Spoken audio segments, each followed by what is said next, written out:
Mom's sick, so I came instead. Little girl walked into the job interview. What the Millionaire CEO did next will break your heart. The rain fell in silver sheets across the glass tower of Henderson Global, a company known for its ruthless efficiency and impossible standards. Inside the marble-floored lobby, employees scurried with their umbrellas and coffee cups, their shoes clicking like the heartbeat of a machine that never rested. But amid the rush and cold professionalism, the automatic doors slid open, and in stepped a tiny figure holding a crumpled folder against her chest. She couldn't have been older than 9 or 10, her faded pink coat a few sizes too big, and her sneakers soaked from puddles. The security guard looked up from his desk, confused. "Hey, little one," he said gently. "You lost." The girl shook her head. "No, sir, I'm here for the job interview." The man blinked. "The what?" She straightened her back, trying to sound older than she looked. "My mom was supposed to come, but she's sick today. I came instead." Those words, simple, trembling, innocent, would set off a chain of events that would change two lives forever. Up on the 42nd floor, Ethan Henderson, the CEO of the multi-billion-dollar company, sat behind his massive desk, skimming through reports with mechanical precision. He was the kind of man who built his empire on perfection. Everything in his world was measured, predictable, efficient. But lately, he felt tired. The wealth, the luxury penthouse, the meetings, none of it made his chest feel warm anymore. His assistant, Lydia, poked her head in. "Sir, your 10 a.m. interview is here," she said. "Send them in," he replied, not looking up. The sound of small footsteps followed. Ethan looked up, and froze. A little girl stood before him, soaked coat dripping on his carpet, clutching a resume folder with stickers of stars on it. He frowned. "Is this a joke?" The girl shook her head quickly. "No, sir, my mom, Mrs. Clara Adams, she was supposed to come for the housekeeping job. But she got really sick last night, and I didn't want her to lose the chance. So, I came." Her voice quivered, but her eyes were bright and determined. Ethan blinked, caught between disbelief and curiosity. "You came, instead of her?" She nodded. "Yes, I can clean, too. Mom taught me, and I promise I'll do it well." Lydia, standing behind the CEO, opened her mouth to speak, but Ethan raised a hand. For some reason, he wanted to see how far this little girl's courage went. "What's your name?" he asked softly. "Maya," she replied. "Maya Adams." He leaned back, studying her. She looked so small in that giant office, surrounded by glass and steel. "What made you think you could come to a corporate office for an interview, Maya?" he asked, trying to sound stern.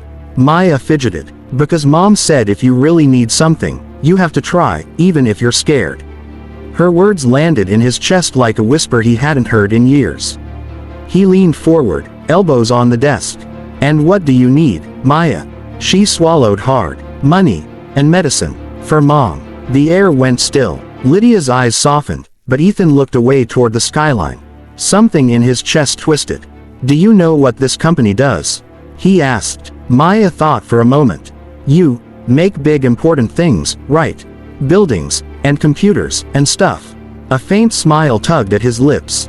"Something like that," she nodded earnestly. "Then maybe you can build something for my mom, like a machine that makes her better." That innocent line shattered the cold armor around Ethan's heart. He stood abruptly, walking toward the window, hiding his emotions. "You're quite brave, Maya. Mom says brave means doing things even when your knees shake," she said. Softly, he turned. "What did your mom do before she got sick?" "She worked at a small hotel cleaning rooms. But she got pneumonia. She's been in bed for 2 weeks. We don't have insurance." The words hit him like a knife. Ethan had grown up poor himself, a single mother who cleaned offices until her hands bled. But she'd died when he was 14. He'd buried the memory deep under decades of work and money. And now, standing before him, was a living echo of the past. He sat back down, voice gentler now. "Maya, I can't interview you for your mother's job. But I can make sure she doesn't lose her chance. You did something very brave today. How about I drive you home and meet your mom?" Her eyes widened. "Really? You'd do that?" "Yes," he said. "I'd like to." An hour later, Ethan's black car stopped in front of a run-down apartment building. Maya led him upstairs, holding his hand tightly. Inside, the small apartment smelled faintly of medicine and lemon cleaner. On the couch lay Clara, pale and coughing, a blanket around her shoulders. She looked up in shock as the door opened. Maya, who? Mom, this is Mr. Ethan, Maya said proudly. He's the boss. I went to your interview. Clara's eyes widened, mortified. Oh, my God, Mr. Henderson, I'm so sorry. Ethan raised a hand gently. Please, don't worry. Your daughter's the bravest applicant I've ever met. Tears welled in Clara's eyes as she tried to sit up. I didn't want to miss it. We really need. I know, he said quietly. Maya told me. You rest. The job's yours. Clara blinked. What? You start when you're better. Full pay, health coverage. I'll send a doctor today. Maya gasped. See, Mom, I told you he'd understand. Ethan smiled faintly. You have a wonderful daughter, Mrs. Adams. But in truth, it was Maya who had done something far more powerful than get her mother a job. She had reminded Ethan Henderson that kindness was not weakness.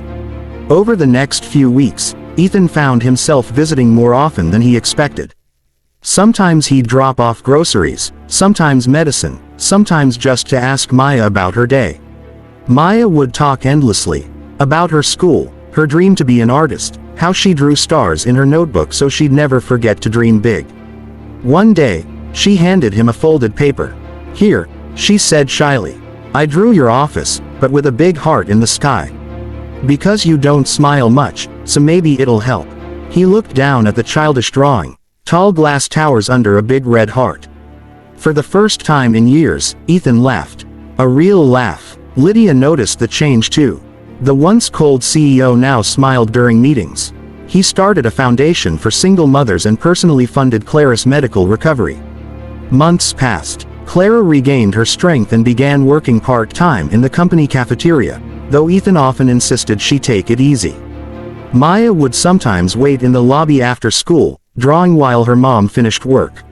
One afternoon, she wandered up to the 42nd floor, where Ethan was in a meeting. Lydia tried to stop her, but Ethan waved her in.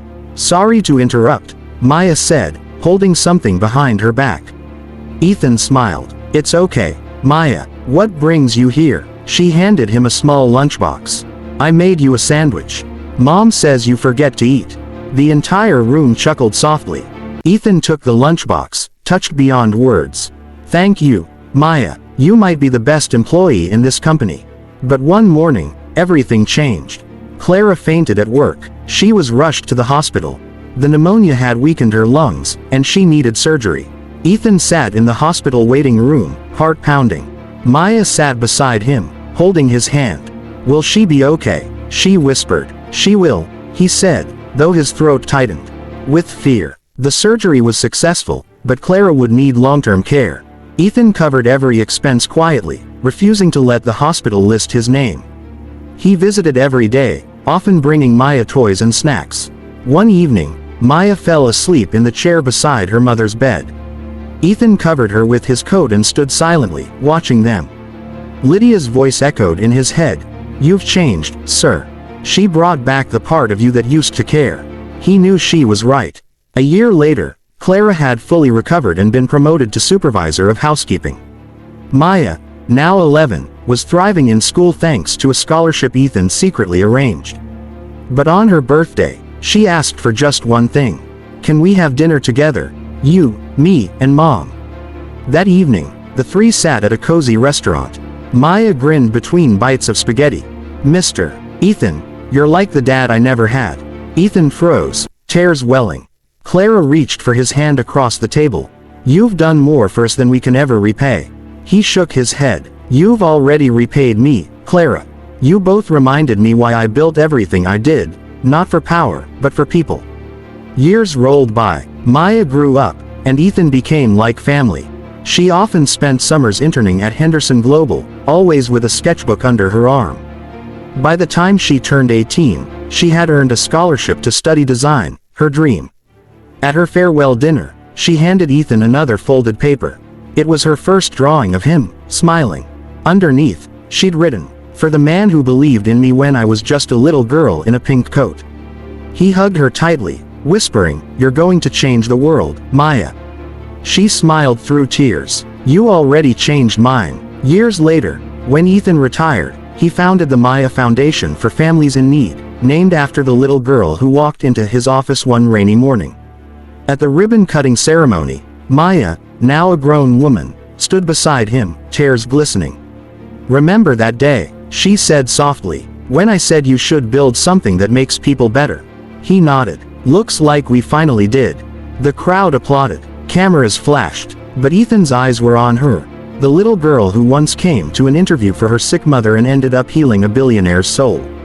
Hook closing paragraph. And as the evening light bathed the city, Ethan realized something profound. Sometimes, angels don't have wings.